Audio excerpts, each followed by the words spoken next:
প্রীতম জেফার, এদের চেনে না এমন মানুষ কমই আছেন। সোশ্যাল মিডিয়ার দৌলতে একেবারে বদলে গিয়েছে জীবন। ভিডিও বানানোর পাশাপাশি জেফার শুরু করেছেন শাড়ির ব্যবসা। নেটপাড়ার এই দোকান নিয়ে কম চর্চা হয় না।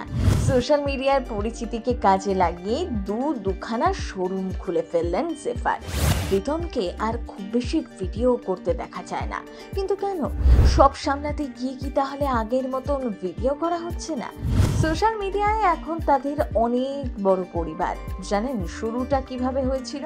আচ্ছা, জেফারের আসল নাম তো অন্য, তাহলে এমন একটা নাম কেন রাখলেন?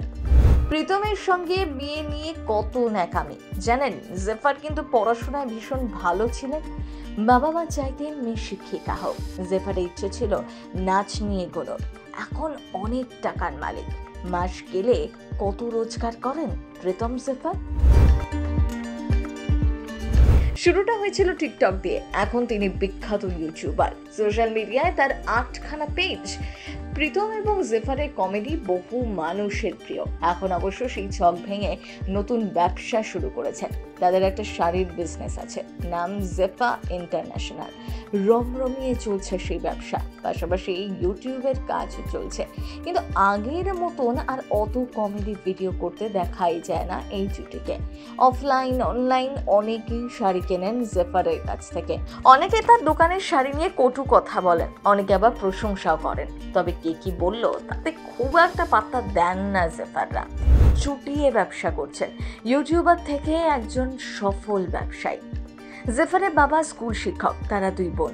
জেফার যেহেতু ছোট থেকেই পড়াশোনায় ভালো ছিলেন, তাই বাবা মা চেয়েছিলেন মেয়ে শিক্ষিকা হোক। সংস্কৃত এবং ইতিহাস নিয়ে MA করেছে জেফার।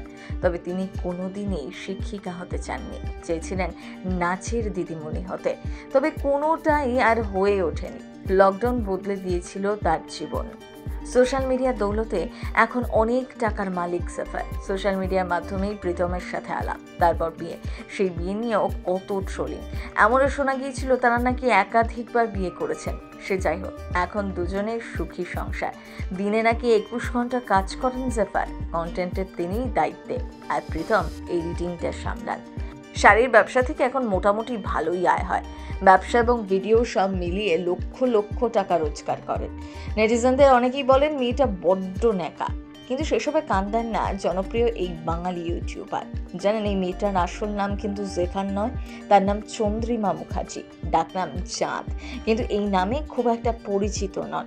অনুরাগীদের কাছে তিনি আদরের জেফার। আচ্ছা, আপনাদের কেমন লাগে এই জুটিকে?